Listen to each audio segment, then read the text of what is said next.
Olá, boa tarde. Vamos aqui começando o nosso estudo da lição como foi prometido, né, para você. E já aproveitando aqui para fazer um convite para você também já se inscrever no nosso canal, já curtir aí os nossos vídeos, também já compartilhar e ativar o sininho para você receber as notificações. Durante essa semana durante esse trimestre nós estamos aí estudando, né, aliança, e o tema dessa semana falando aí sobre o tema central, na verdade, da lição é falando sobre a aliança eterna. E nessa semana que nós passamos aí, começando no sábado, nós falamos sobre duas eras, uma mensagem: a era do Antigo Testamento e a era do Novo Testamento, e apenas uma mensagem. Na lição anterior nós aprendemos que o tema central de tudo isso é o DNA da aliança, e o DNA da aliança é o Evangelho, como nós podemos presenciar na página 17 aqui do nosso manual nosso guia de estudo, para que vocês possam compreender melhor o que eu estou falando, tá certo?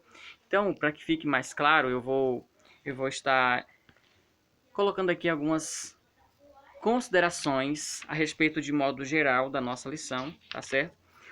O texto-chave que nós estudamos durante a semana foi de Deuteronômio capítulo 5 até o capítulo 6, versículo 9.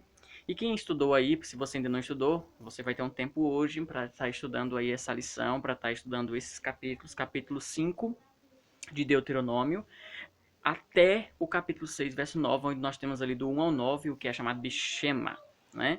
Ali a adoração, a forma como Deus chama o seu povo para estar perto dele.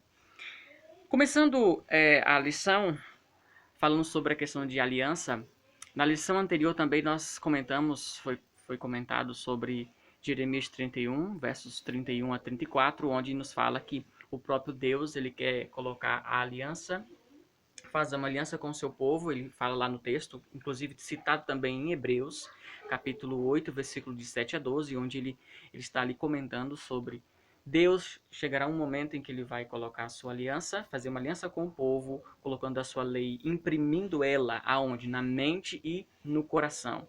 O interessante é que no decorrer da lição dessa semana, nós aprendemos que como é esse processo de Deus fazer com que eu e você tenhamos a lei dele no nosso coração, para que a gente possa testemunhar do quê? Do Evangelho. Esse é o propósito principal do Evangelho. Há muitas pessoas que dizem assim: ah, mas a aliança ela não existe mais, a aliança ela não tem mais validade, uma vez que Jesus já morreu na cruz, eu não preciso mais de uma aliança. A aliança antiga ela se tornou, não precisa mais seguir a antiga aliança. Essa é a ideia que as pessoas colocam. Colocam também, citando alguns versos, como o próprio verso de Gálatas 4, 23 e 29, dizendo que procedendo da carne, não do espírito. Colocam também outros textos falando sobre Gálatas 4:30, um jugo desigual, em Gálatas 5, verso 1, a letra que mata, e são vários argumentos que as pessoas colocam explicando aí, dando ênfase, dizendo: olha, a partir de Cristo a nova aliança é agora a aliança da graça, sendo que Noé também achou graça de Deus lá no Antigo Testamento. Então são coisas que acabam que derrubando esses tipos de argumentos. Mas o interessante é que eu não estou aqui para debater com quem quer que seja, estou aqui para colocar um ponto de vista, para colocar para você que está estudando aí esse guia de estudo chamado Aliança, Contexto Bíblico Jovem. Então estudem, tire suas dúvidas e coloque nos comentários aí se você tem alguma dúvida, coloque aí nos comentários. Eu vou deixar também na descrição desse vídeo links para vocês seguirem esses links e terem mais informações sobre o assunto deste guia, tá certo? É interessante que nós podemos notar que a antiga e a aliança elas têm o mesmo sentido, certo? Porque Jesus quando ele vem à Terra, ele nasce na antiga aliança histórica. E nós já nascemos na era da nova aliança histórica. Por quê? Porque tem uma questão histórica. Porque apresenta Cristo, porque apresenta o DNA. E que DNA é esse? Apresentado lá em Gênesis 3,15, o Evangelho da Graça, certo? Elas são iguais entre si porque apresentam 4 promessas. A promessa que Deus fez com o seu povo lá no Sinai é as mesmas promessas que Deus prometeu lá em Jeremias 31 e também em Hebreus capítulo 8. onde ele faz uma promessa dizendo que eu vou imprimir a lei no pensamento dele, como também está em Deuteronômio 6, de 4 a 9. A promessa de número 2, eu serei o seu Deus, assim como também está em Jeremias 31, 33. Promessa de número 3, todos me conhecerão. São promessas que Deus tem ressaltado bastante no Antigo Testamento e que tem sido ressaltado também no Novo Testamento. Promessa de número 4, perdoaria as suas iniquidades. Então, o perdão de Deus. Qual o propósito da nova aliança? Podemos colocar assim, nova aliança. O propósito da nova aliança é Deus estar mais perto do ser humano, fazendo com que o homem agora guarde os seus mandamentos, fazendo com que o homem, o pecador, que nós todos somos pecadores, carecemos da graça dele, nós possamos estar mais próximo dele. A aliança, o objetivo da aliança é fazer com que Deus, é fazer com que o ser humano se aproxime mais de Deus. Esse é o propósito sempre do Senhor. As duas alianças apresentaram também um tema chamado interessante, amor, o amor de Deus. Entanto que o nosso texto-chave nos fala sobre essa questão do amor, inclusive a rede semântica, ou o hipertexto da semana falou sobre Deus é amor. E usando aqui o termo chave, já lembrando você aí que ainda não segue o nosso canal, Chave Profética, já vai se inscrevendo também. Certo? Ok. O propósito principal da aliança, da nova aliança, é fazer com que o homem entenda o amor a Deus e o amor ao próximo. Quando você vai para Levítico 19, você encontra ali amar o teu próximo como a ti mesmo. Quando você vai para Deuteronômio 6, você encontra ali ama a Deus sobre todas as coisas, com toda a tua força, com todo o entendimento. Então, a essência da aliança, a essência da nova aliança também é a mesma essência da antiga aliança, que chama-se amor, evangelho, o evangelho do amor. Interessante que quando você vai para Êxodo capítulo 20, quando Deus ali pede para Moisés subir ao monte, e ali Deus escreve nas tábuas os 10 mandamentos, ele escreve ali a aliança em tábuas de pedra. Quando nós vamos para Jeremias 31, Deus agora fala assim, eu não vou escrever mais em tábuas de pedra, dando uma alusão ao quê? Que agora ele vai escrever no nosso coração, ele vai escrever a sua aliança onde? No nosso coração. As tábuas que Deus vai escrever sua aliança não é mais em pedras, mas sim nas tábuas do nosso coração. O que significa isso? Que nós temos que obedecer por amor. E quando ele fala que vai imprimir na nossa mente, significa obediência. Significa que de livre e espontânea vontade, por amar a Deus, nós vamos obedecer os seus mandamentos. Nós vamos guardar os seus mandamentos. Deixando o texto para você, Deuteronômio 6, de 4 a 9, e Levítico capítulo 19, versículo 18, fala do amor a Deus e também o amor ao próximo. Quando Jesus fala assim, eu vou fazer mandamento novo vos dou, que é o tema que eu vou falar agora. O que é esse novo mandamento? Será que realmente é um novo mandamento? Mas quando Jesus fala assim, amar a Deus sobre todas as coisas e amar ao próximo como a ti mesmo, será que isso é novo? Será que Jesus falou isso de novo?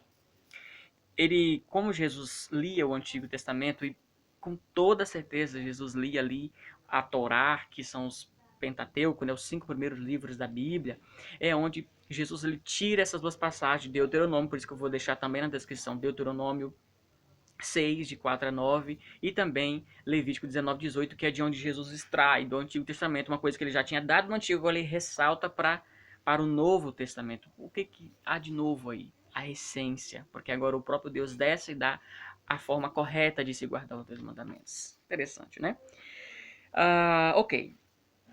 Cristo queria que soubessem que ele, o quanto ele os amava e a profundidade de seu compromisso com eles. Então, que nós possamos ter um sentido de adorar ao Senhor, de buscar a Ele e não obedecer por temer a Deus ou porque Deus vai fazer algo de ruim com a gente, não, porque Deus é amor, nós temos que obedecê-lo por amor. A rede semântica dessa semana está apresentando Deus é amor, eu vou deixar aqui vou mostrar aqui para vocês, eu não sei se vai pegar bem na câmera aí. Mas enfim, aqui é a nossa rede semântica, Deus é amor, tá? Para vocês compreenderem melhor. Eu não vou fazer muito grande meu vídeo para não tomar muito tempo de vocês, mas é interessante que vocês estudem o guia, que vocês procurem ter esse guia também. Para encerrar esse momento aqui, quero deixar para vocês algo bem claro, que o DNA da nova aliança chama-se Evangelho. Evangelho da graça, que era pregado em Gênesis 3,15, que foi pregado nas gerações até chegar aos dias de hoje, como o amor de Deus. E interessante, a obediência, nosso serviço e compromisso de amor é o verdadeiro sinal do discipulado, quando nós somos realmente obedientes. E não basta apenas conhecer. texto para você, 1 João 2,4. Eu o conheço, aquele que diz eu o conheço, não guarda os seus mandamentos, o amor do Pai não está nele. E mais um verso, 1 João 5, verso 3, porque o amor de Deus é este, que guardamos os seus mandamentos. Então, detalhe para você, meu amigo, minha amiga, meu irmão que nos assiste, todos que estão aqui, que nos assistem nesse canal, que porventura vierem também assistir em algum momento da sua vida, a nossa obediência, ela está restrita aos mandamentos de Deus. E como é que eu provo que eu amo a Deus? Quando eu guardo os seus mandamentos. Como é que eu provo que eu estou próximo de Jesus? Como eu estou ligado, o quanto eu estou ligado com Cristo quando eu guardo os seus mandamentos. Vou dar aí uma atividade para você em casa. Você pegue lá João capítulo 15, praticamente quase todo o capítulo, você vai encontrar dos versos 1 em diante, declarações de Jesus muito fortes sobre nós guardarmos os mandamentos, de nós seguirmos os mandamentos de Jesus, os mandamentos de Deus. E ele falou assim, porque eu tenho guardado os mandamentos de meu Pai e no seu amor permaneço, assim vocês também devem fazer o mesmo. Então, que possamos guardar os mandamentos de Deus. E essa aliança que agora é feita onde? No nosso coração e também na nossa mente, ou seja, obediência e amor. Terminando, quero deixar aqui o meu comentário para você.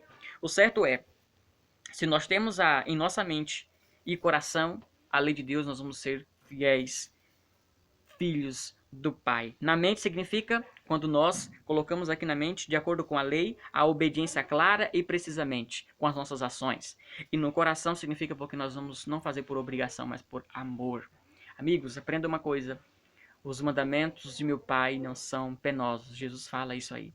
Lá em João, o próprio Deus inspira ali o apóstolo João escrevendo nas suas cartas, em 1 João, 2 João, 3 João, ele sempre ressalta isso daí, dizendo o seguinte, os mandamentos de Deus não são pesarosos, não são penosos, não são pesados de fazer. Ame a Deus, ame ao seu próximo. Em resumo, é isso que significa. Que Deus te abençoe. E até o nosso próximo estudo.